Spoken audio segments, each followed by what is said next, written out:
Thank you all so much for joining us today. Today's session is going to be on writing a personal statement, and it will be hosted by Dr. Eric Heggestad. And now we will let him introduce himself. I'm Eric Heggestad. I am a faculty member here in psychology, and I participate in our organizational science Ph.D. program and our industrial organizational psychology master's program. So I have been on, oh my gosh, I can't even tell you how many committees that have been involved in selecting students into our program. So um, it's a it's a it's a tough process, right? We get lots of applications, and we want to give you the information you need to have the best application you can. So what I'm here to talk about today is the personal statement. And so this is probably, I know you're all worried about test scores and you're all worried about letters of recommendation, but I think the personal statement is one of the key things in your application. It's going to make the biggest difference for you. It is your voice. It is your chance to speak to the selection committee and tell them why they should pick you.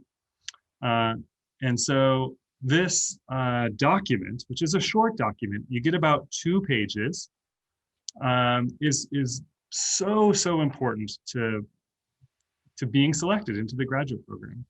So I'm going to talk to you a little bit about this today. The personal statement, super powerful document. What I want you to think about today is, I know you've been probably thinking about writing the personal statement and what you might want to say to that selection committee. But I want you to think for a minute about being on the other side of the personal statement. I want you to think about it from my perspective. So not what do you want to say, but what is it that I want you to say? What am I looking for when I read a personal statement? So what kinds of things do you think I might be looking for? Remember, my whole goal is I have a bunch of applicants and I need to pick 6 or 8 or 10 of the people that I think are going to be most successful in my program. So what things do you think I'm looking for in a personal statement?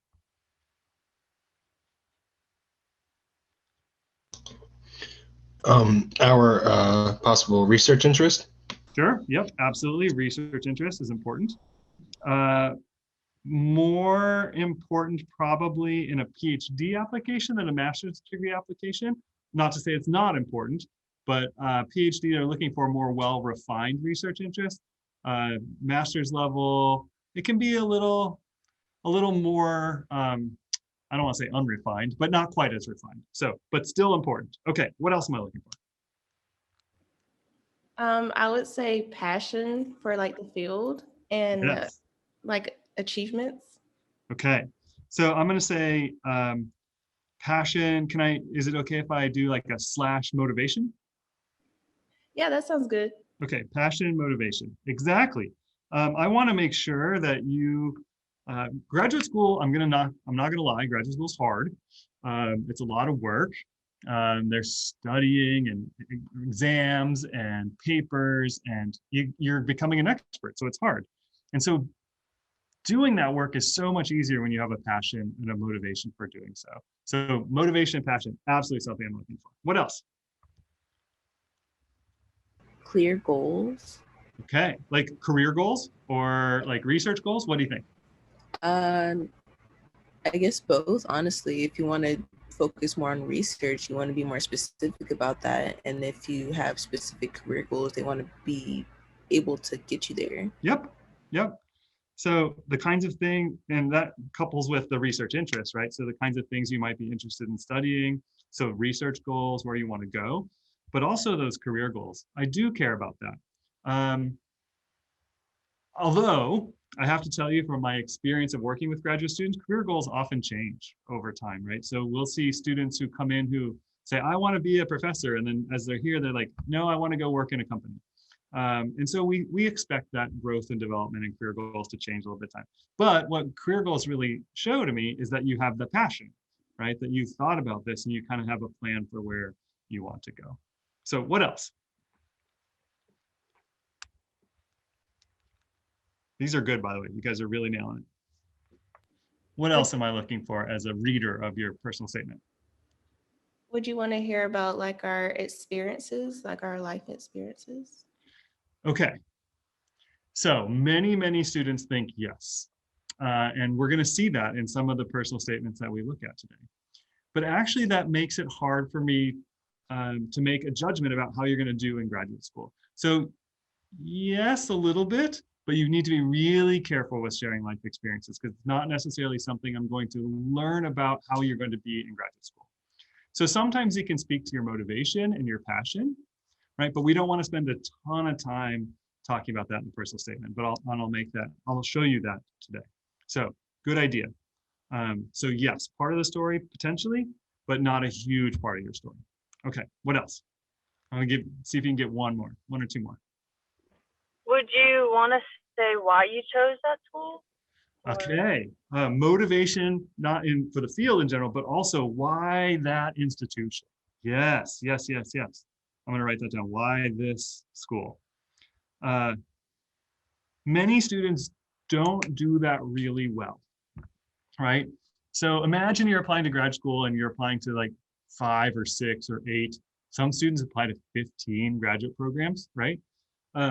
And you don't want to necessarily do all that really deep research for each of those schools. And so they talk about like, I just want to go to this school because it's got a great reputation. Well, if you really want to differentiate yourself, you know why in detail that that's the right school for you, right? And so we can talk about how to shape that information and how to share that information. But excellent choice. I'm also looking at your writing skills, right? Is it well written? Is it well edited? Because writing is a big part of graduate school. And I want to make sure that you can do that very effectively.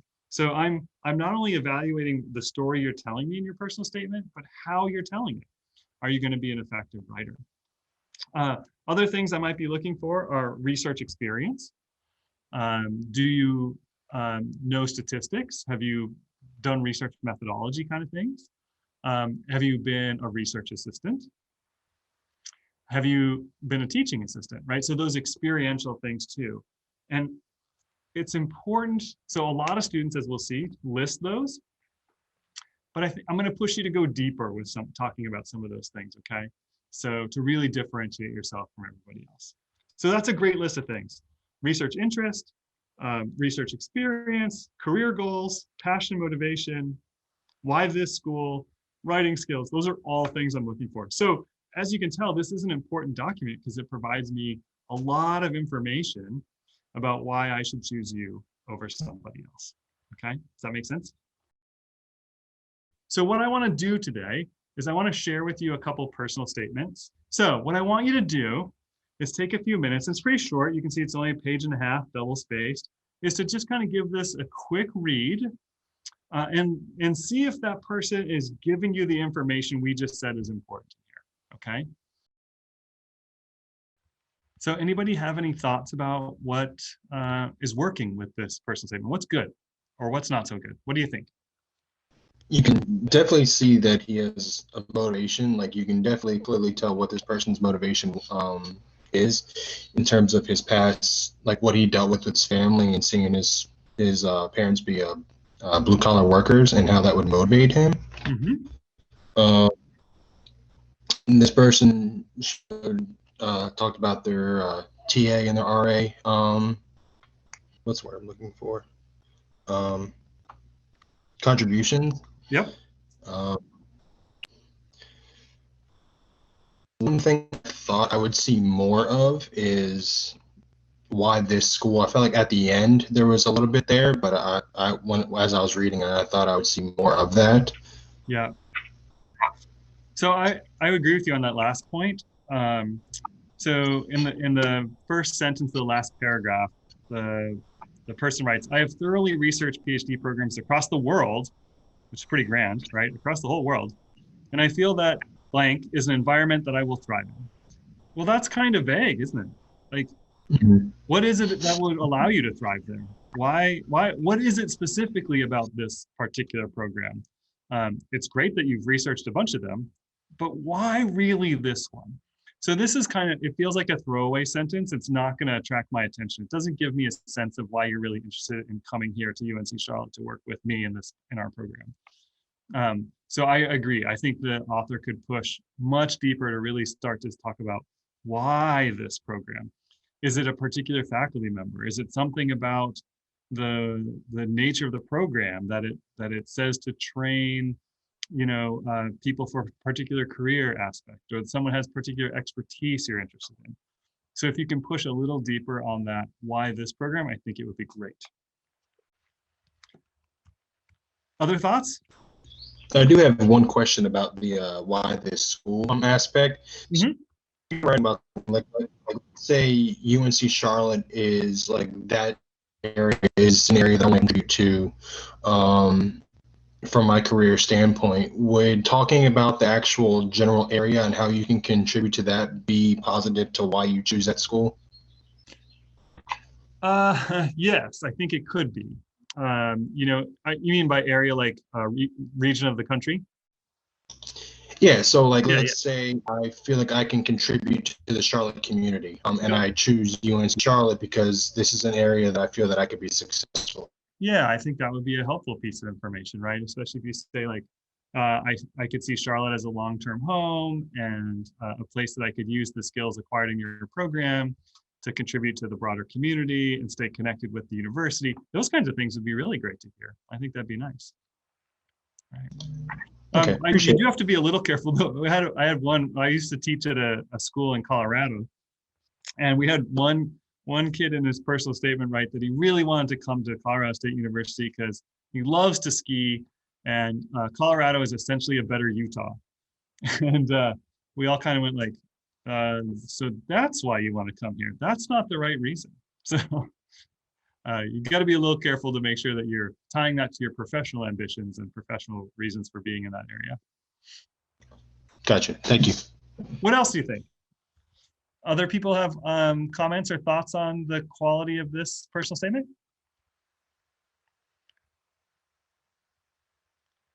Do you feel like you know this person? Like you could make a prediction of how good they're going to be in graduate school?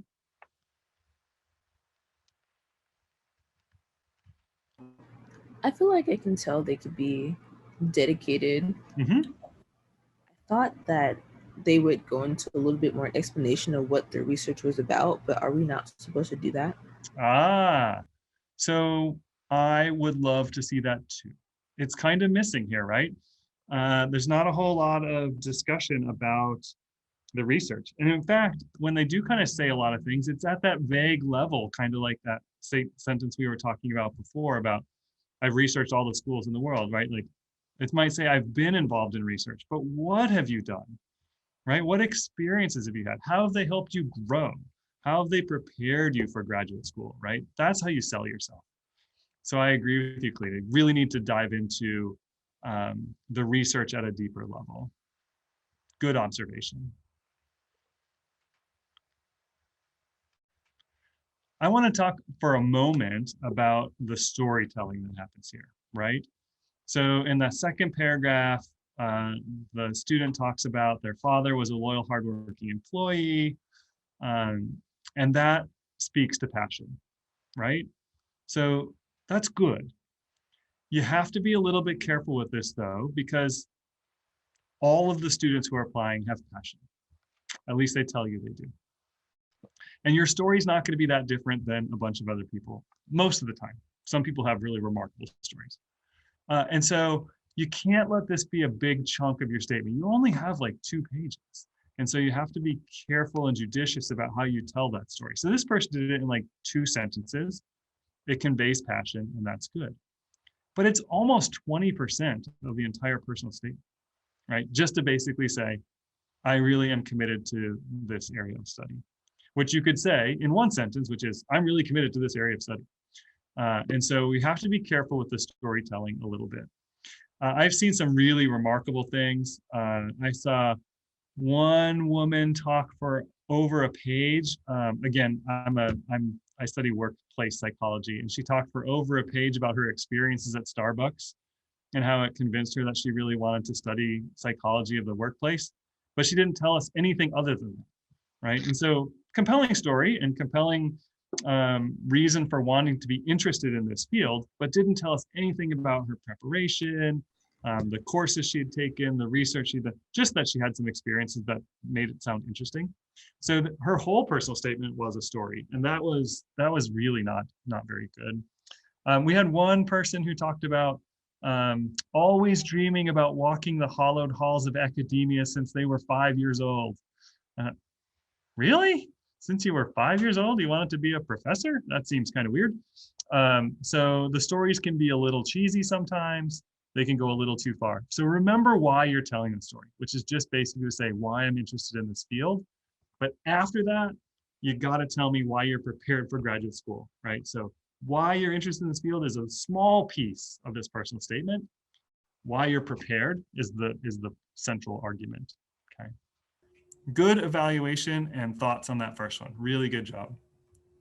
So on a scale from 1 to 10, being 1 sort of, this was terrible, to 10, this was a perfect personal statement. Where would y'all put this one? Anybody have a number? 7.5. 7.5. That is a very precise number, and I love it. Excellent. I'd give it a 7. 7? Okay. Yeah, I was gonna say like 7 or 8. Okay. So we'll call it, pretty good. Not awesome, but pretty good.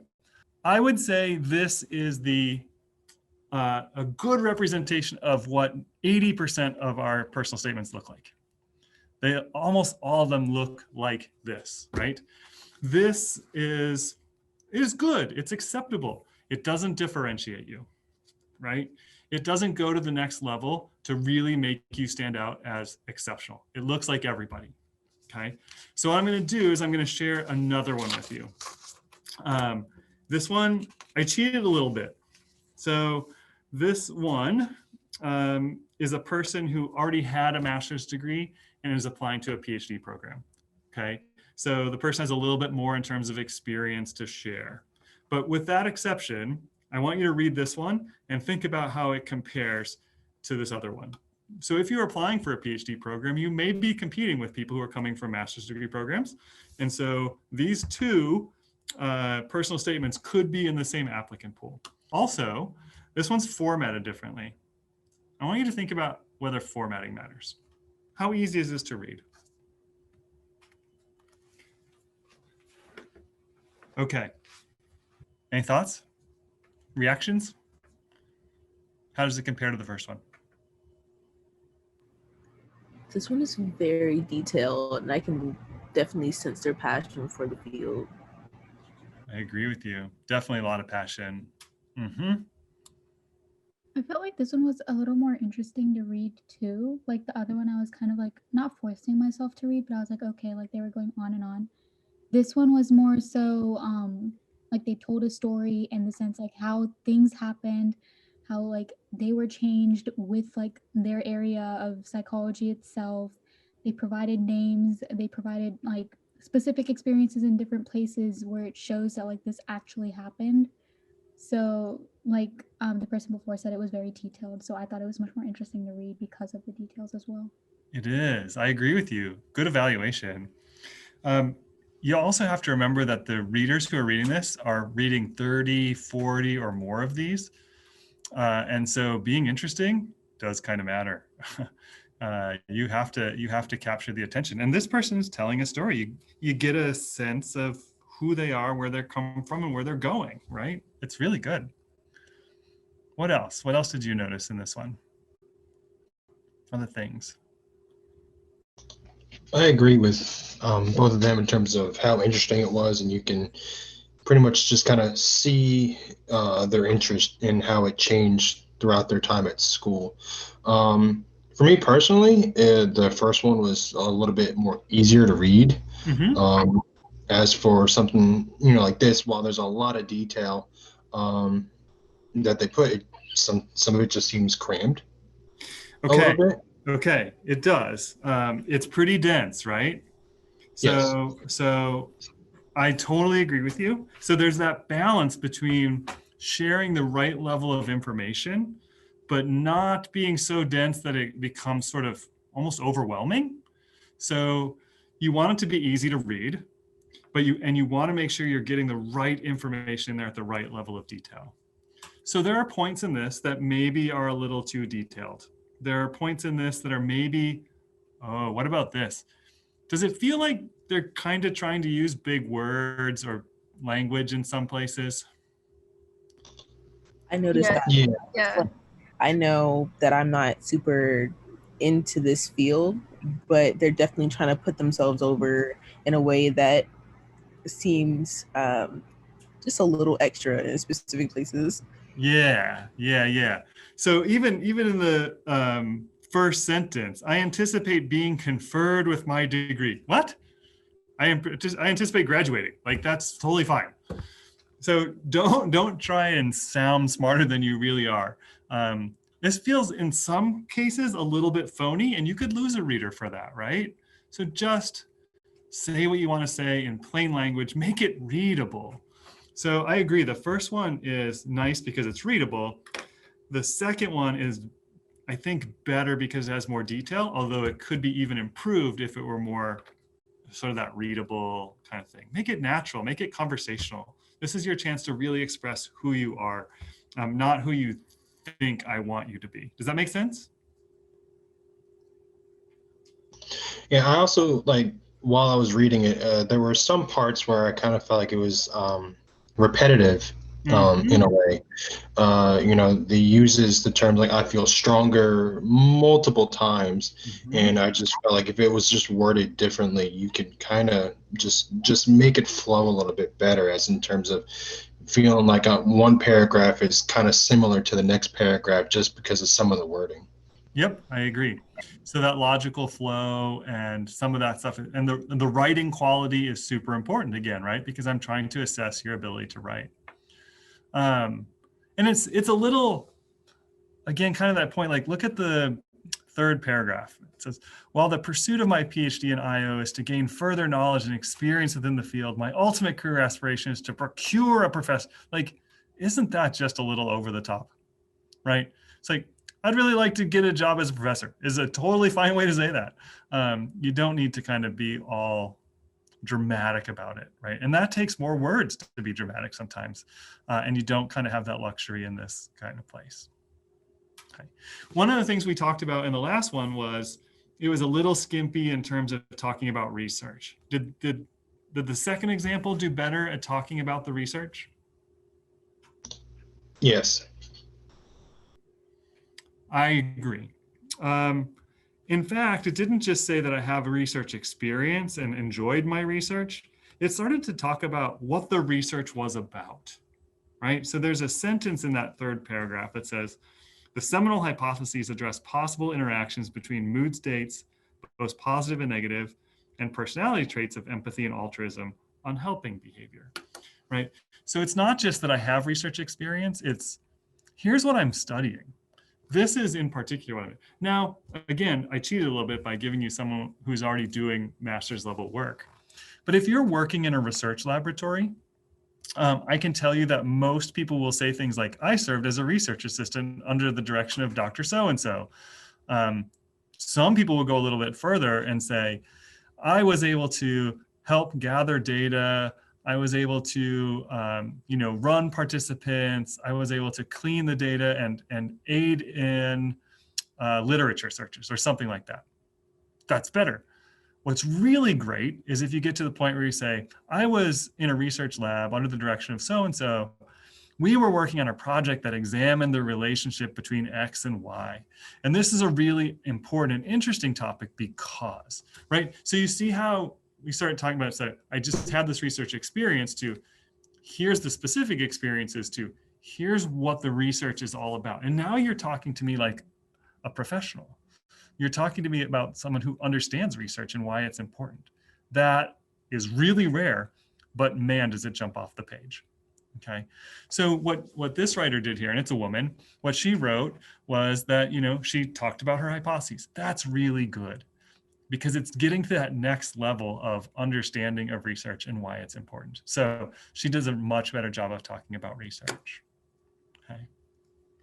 One last thing to think about here is, how do you think, so she talks in more depth about the university, right? In the last two paragraphs, she really talks about why she's choosing to apply to Colorado State University.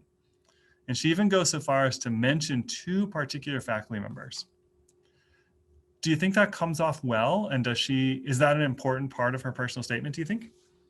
I feel like it's, I mean, it shows the dedication of the research, Yeah. like of the professors and doctors there, which shows she's actually. Yep, agreed. What else? To me, that part of it, it's very, I guess, for like better terms, like quick and to the point. Like you're being very direct in terms of how you feel at the university and how you could benefit from it, but also how like Yeah, it's good. This is good, right? It is a little risky at times to pick out particular faculty members. If you're going to do that, you darn well better know what their research is all about, right? If you're going to say, I'm really interested in the research by so-and-so who's doing these kinds of things, you better have looked at more than just the keywords on their website, right? You will want to have maybe read a recent article or read something they've written or really dig into their website that talks about their research, so that you can make a good assessment. Because if you get that wrong, you're done. I remember another case where we had a student, and again, remember who you're writing to. This applicant decided to tell me what IO psychology was. I know what it is.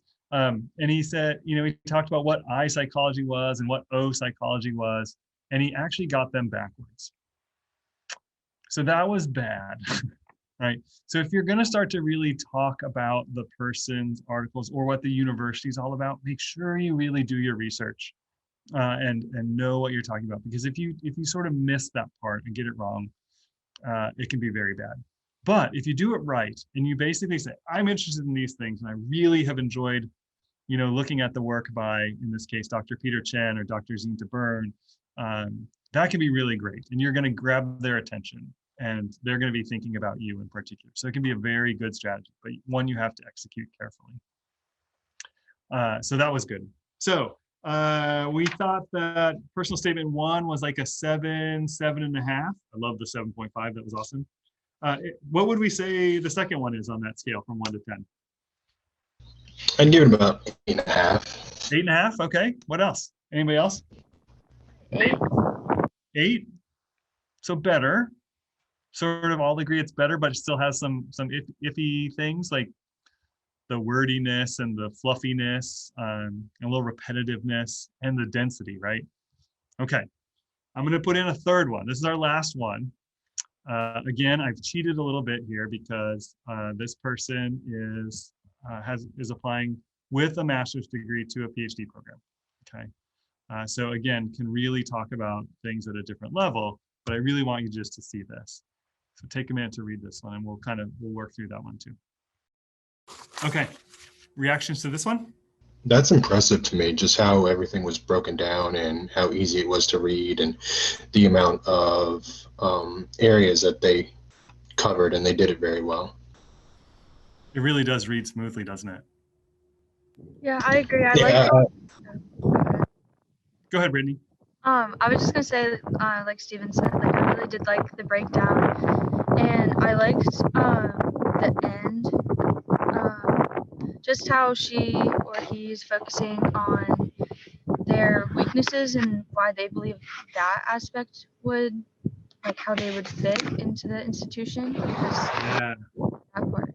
Yeah, I think I agree with you. The end is really strong. Makes a good case for why Virginia Tech, not only because something about the program, but also something about a particular researcher that's there and how you could work with them, right? So it kind of gets I understand your program and what I can gain from it, but there's somebody there that has research interests that overlap with mine, and there's a good match there.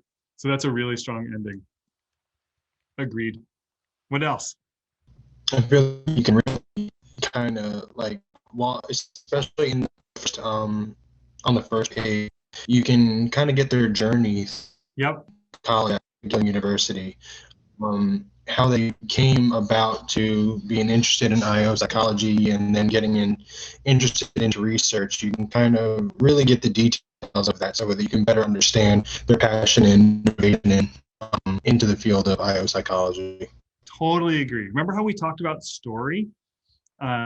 So this person's story isn't about what led them to discover IO psychology or really so much about like something in their work history that led them to this.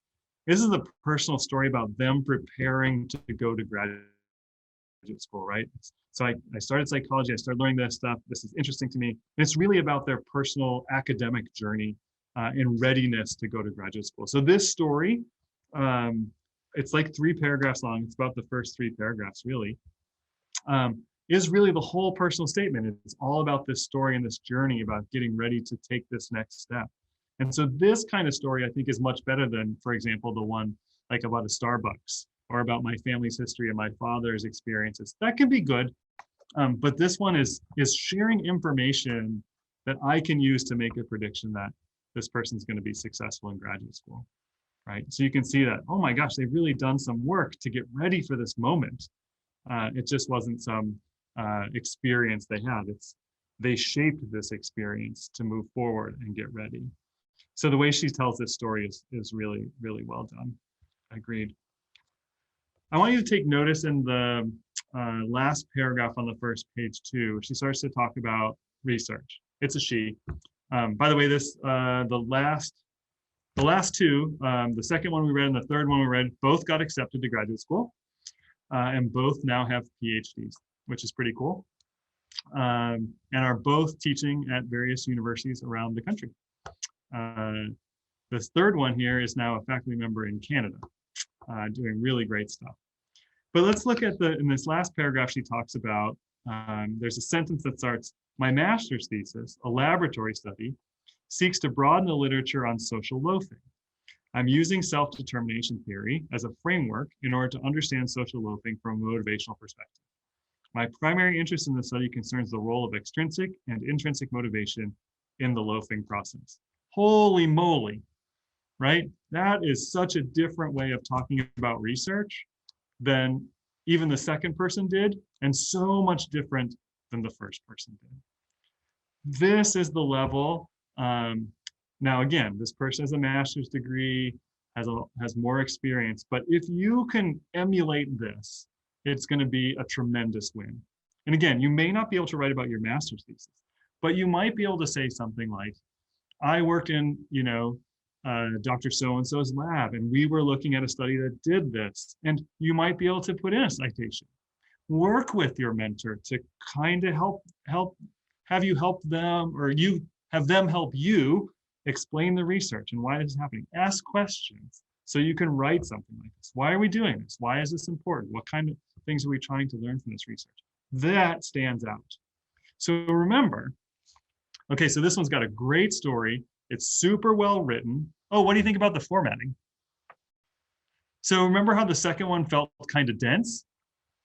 This one doesn't feel as dense. Same number of words, maybe a little bit longer, but doesn't feel as dense. Part of that's the writing, part of that's the format. It has a little bit of spacing in there.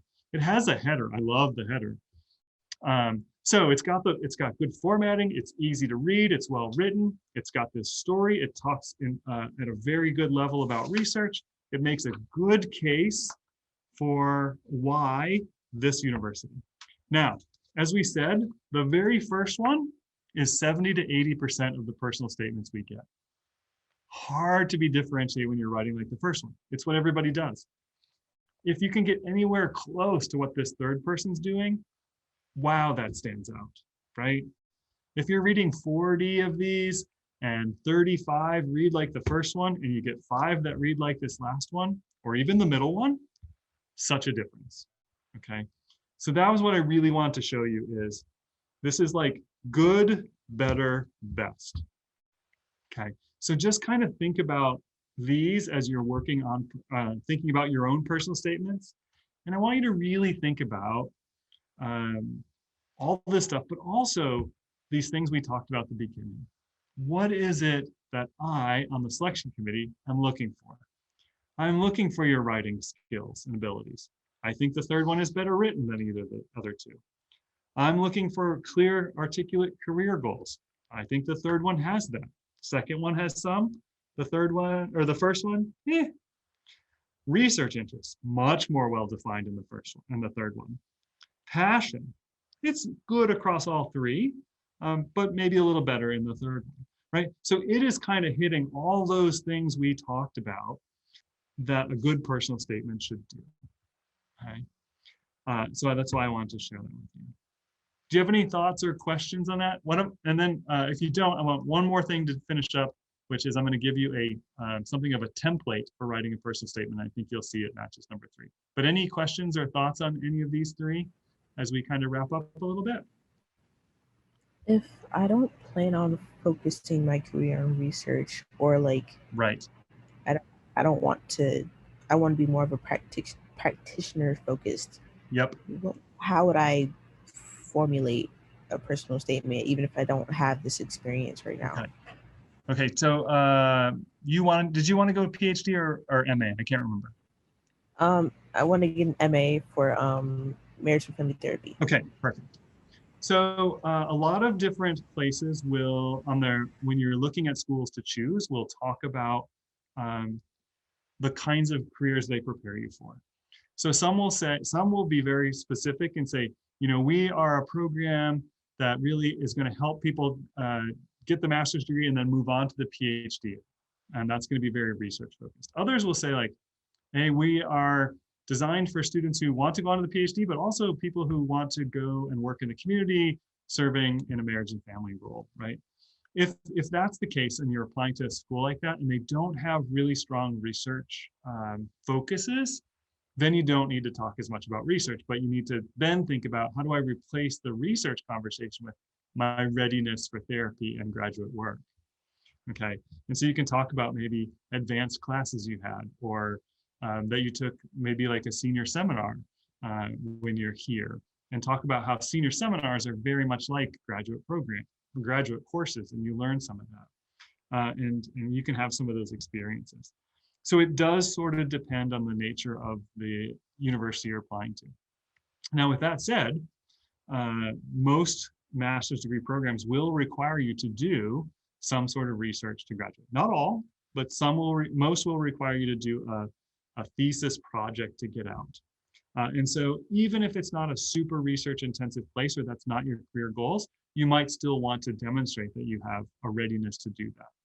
And you can find that out by looking in detail on their website, and they'll talk about if you have to do a thesis to graduate and what that looks like. So you could say very clearly, I'm very much looking forward to having a career in the practice of marriage and family therapy, but I recognize that to get the master's degree, I need to do some research, and I'm ready to do that too. Does that make sense? Yeah, definitely. Thank you. Okay, good. And I'll just add one quick thing to that. Cleta, I think you were on our session yesterday that was focused on those master's programs. And so if you'll remember too, so we had somebody from counseling and somebody from social work. And so they also kind of talked about, so maybe, as Dr. Heggestad just shared, it won't be so much research focused on your personal statement, but you could include if you've had, internships or other applied experiences, volunteer work, jobs, things like that that are related to that field or the specific population that you're hoping to work with. Yep. I think if you do as an exercise, if you kind of think like we did at the beginning, like what is it that they're probably really looking for, and how can I sell myself around those things, you'll really stand out. So that's good. One more little thing here to share with you. So it's a little template that I've sort of put together. So this is just Eric's way of thinking about this. So might be good advice, might be bad advice, but it's Eric's way of thinking about things. So just kind of some thoughts here throughout. Again, writing clearly and concisely is super important. You saw in the middle one that if you get kind of wordy and repetitive, you can lose the reader, right? So be thinking about being clear, being concise, describing your preparation for graduate studies, and just why they should pick you, okay? So I like to think of it as have an opening, which can be the short paragraph, maybe 2, which really is your story, why you got interested in the field. That's a great place to start. I mean, you don't want to just start out like, I am the best candidate you've ever had, right? So you got to kind of lay a foundation, share that passion. It's a good way to start, right, to get going. But then you want to get to this, I call this body part 1. So your experiences. What is it that you've done? And what kind of courses have you taken? What experiences have you had? TA, RA, volunteer work that have really prepared you for graduate school, okay? And the more sophisticatedly you can talk about that, the better you'll be, okay? And then if you are going on to a research school, then you want to have some body part 2, which is your research interests. And again, you can talk about where they come from, the kind of work you've done or relatedly, or things that you've read or written about. And again, the more sophisticatedly you can talk about this, the better. If you can put in a citation or two, I mean, that's how we talk to each other in academics. So if you can talk to us like we talk to each other with a citation, something like that, that would be really great. Students are often kind of shy away from that. They're thinking the word personal statement is, they take the word personal a little too literally. I've seen some really personal things shared in the personal statements. Avoid that, right? It's a professional document. So the more that you can write like a professional, the better. And then in the closing, that's where you can really demonstrate why this school, why this person. You can highlight that you want to work with Dr. So-and-so, and that could be a really good thing, okay? But be careful to avoid a couple common mistakes here. First, don't list all the faculty members of the program. I've seen people say, I would work with this person, I would work with that person, I would work with it. And it gets to be a little bit like, well, you don't really know who you want to work with. You're just listing us all. And that's kind of a turnoff. So if you can pick 1 or 2 that you have overlying interests with and can clearly articulate why your interests align with theirs, that's good. And second, don't lie, right? If you really don't have interest in working with someone, don't say that you do, because you might end up working with them and it could be awful, right? So if you really want to go to UNC Charlotte, for example, and there's somebody there whose research does not look interesting, but you list them just because you want to get into the school, that can be really a bad idea. Because if you end up working with them and you're really not interested in that research or that area of study, oh my gosh, that could be a miserable experience for you. So don't lie about it. So keep going. Okay, some things to avoid. Don't list the wrong school. Many times you're going to write sort of one personal statement that you're going to then tailor to the different schools. And so you'll note, like even in the first example we read, that the person had in a bracket, it said, insert program here. And a lot of students do that, right? Because they're applying to several schools and they don't want to write a new personal statement for each one. And so especially that last part where you're tailoring it to the school or the person can kind of change. But don't make sure you update that for each school. Be careful, be attention to detail there. I remember one time we had a woman who looked really good as an applicant, and we were reading her personal statement. It was really well done. And at the end, she said, that's why I want to go to the University of Minnesota. And that was not the University of North Carolina at Charlotte. So she clearly listed the wrong school. So not a huge deal, right? We know students are applying to lots of other places. But then in the letter of recommendation, one of the letter writers said, she's so strong, she's amazing, but if she has one weakness, it's an attention to detail. And guess what? The attention to detail showed up in her personal statement, and that was all it took to get her out, because we had so many good candidates and attention to detail was important for research. So do have a good attention to detail. Be really careful with those. Proofread like crazy. Proofread it again. Have someone else proofread it. Read it again. Get some feedback. Do not hesitate to ask your faculty mentors, other students, anybody you can to read this thing. You really want it to be well written. Always phrase things in the positive. Don't say things like I don't like or I'm not interested in. Always phrase things about what you are interested in. And then try and keep it to 2 pages. We have a lot of these to read. And so having a bunch of them that are really long is a bit overwhelming, and you probably won't get a full read anyway. So those are just some thoughts and advice. So any other questions? I'm happy to stick around for a few minutes to answer more questions. We have 2 questions in the chat. Brittany asks, what is your advice for internships and getting experience for practitioners, especially for clinical psychology? So, and I may have James add on as well. So we do have in psychology, we have the practicum. So typically, and James, correct me if I'm wrong, I think that the seniors and maybe just seniors, that's an opportunity for you to kind of get that hands-on applied experience in a setting that, you know, is something that you're interested in and would hopefully sort of potentially go into. Yeah. Other internships, you know, you may just find information. So you know, sometimes we send out emails. You may find things through the Career Center or just the university in general. You may see some opportunities pop up. James, do you have any other advice for internships? Yeah, if you're not particularly needing the credit for the internship, definitely just looking in the area for places that do things you want to do.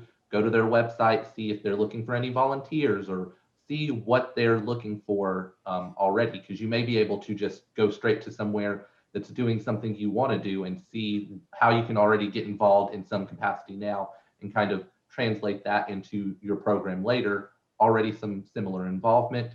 If you do need the credit outside of our department, there is also the internship through the Career Center that you can do. Right. That internship is a little bit different because you will have to have already come up with the internship on your own and kind of set up everything there. And then you can work through the Career Center for their class, which is you call it 3410, to earn the credit for it. Another option is to, you know, we have 6 faculty in the Department of Psychology who are clinical psychologists. So the opportunity, maybe they know something, you could always reach out to them. Dr. Rick McAnulty is a clinical psychologist. So Rick McAnulty would be a good person to reach out to and see if he has any ideas. Maybe he would have a chance to meet with you.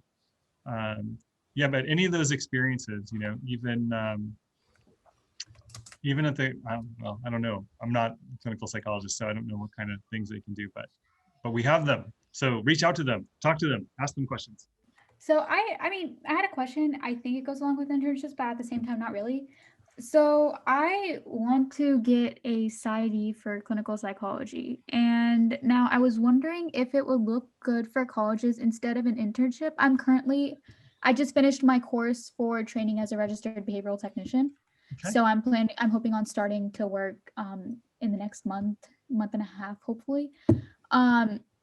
Now I was wondering if instead of an internship or a research assistantship, because I know a PsyD isn't really research heavy. Yep. It's more applied heavy. So would that, like me having an actual job and like, you know, where I am applying things, would that look better?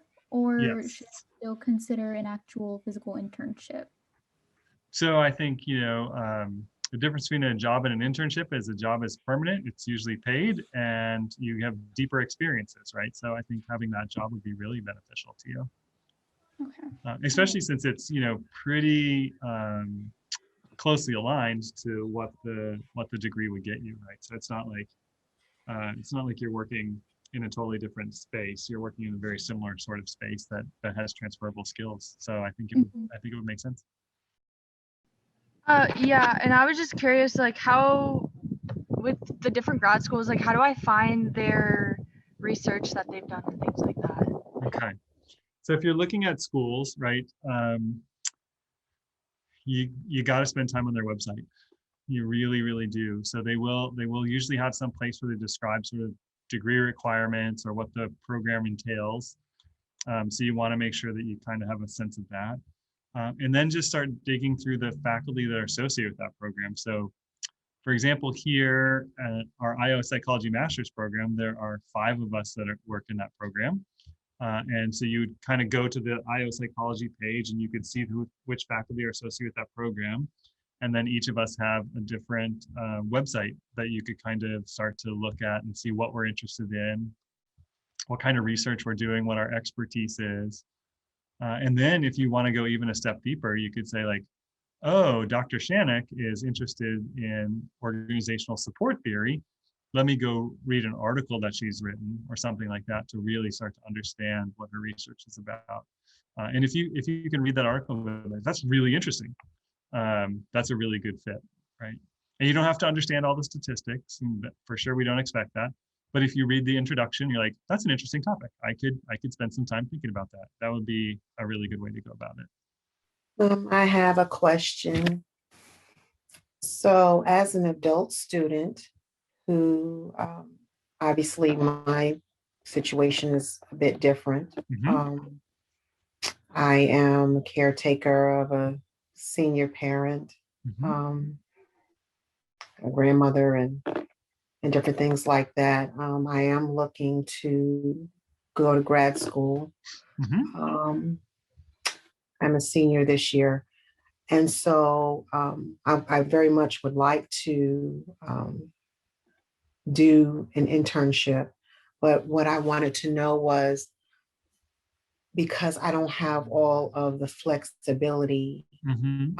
as a, a younger student, Mhm. how would that, like, I'm thinking in my head, um, my my statement and different things that I would have to put in there.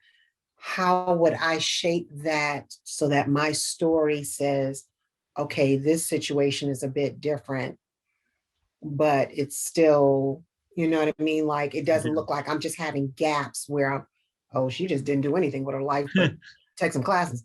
You know what I mean? Like, how do I shape that so it's like, oh, wow, okay, she I came do. from the medical field. This is what she's, this is what she's doing, and her, what she's utilizing, what she's doing in terms of what she did medically to take Yeah, care of a senior parent, and plus going to school. And but you get what I'm trying to say? I Like, do. I do. Um, the story is a little more complicated, right? And so I think it's a matter of communicating that without becoming too personal. Are you thinking like a clinical psychology kind of thing? I'm between that and IO psych. I have Okay. not narrowed it down yet. Okay. So I think what you can kind of do is to talk about how, you spend a number of years working in a particular field, and over the last few years, you've been primary caregiver, and you're now ready to take the next step. And you know that that next step is to get a degree in this field, and you're ready to relaunch your career in a different way. And I think that's a great story. So the IO Masters program here is really designed for working professionals. And we get a lot of people who are what we call career transitioning. So they've been working in one area and now they want to sort of move into the IO or human resources kind of space. And so those in our master's program, stories like yours are pretty common. And so that's not unusual. I think you just have to be really careful in how you tell it and to really accentuate that you are ready to take the next step and you're again show that passion and commitment to where you're going, and that's really what it's about, is moving forward. So I think you can tell it. Do you have any, like how you gave the examples, the other examples? Do you have any for a situation like mine as far as personal statement? I don't, which is interesting, because non-traditional students are not uncommon, right? We get a lot of applicants who are older than, right out of undergrad for the first time. So we get applicants to both our master's and PhD program of people in their 30s, 40s, 50s. So it's not uncommon. I don't have an example. You know what? I will keep my eyes open for one. That's a good thing to consider. All right, so unfortunately, we are all out of time now. So I hope this was helpful and beneficial to everyone. Thank you all for joining. Thank you to Dr. Heggestad for presenting, and have a good night.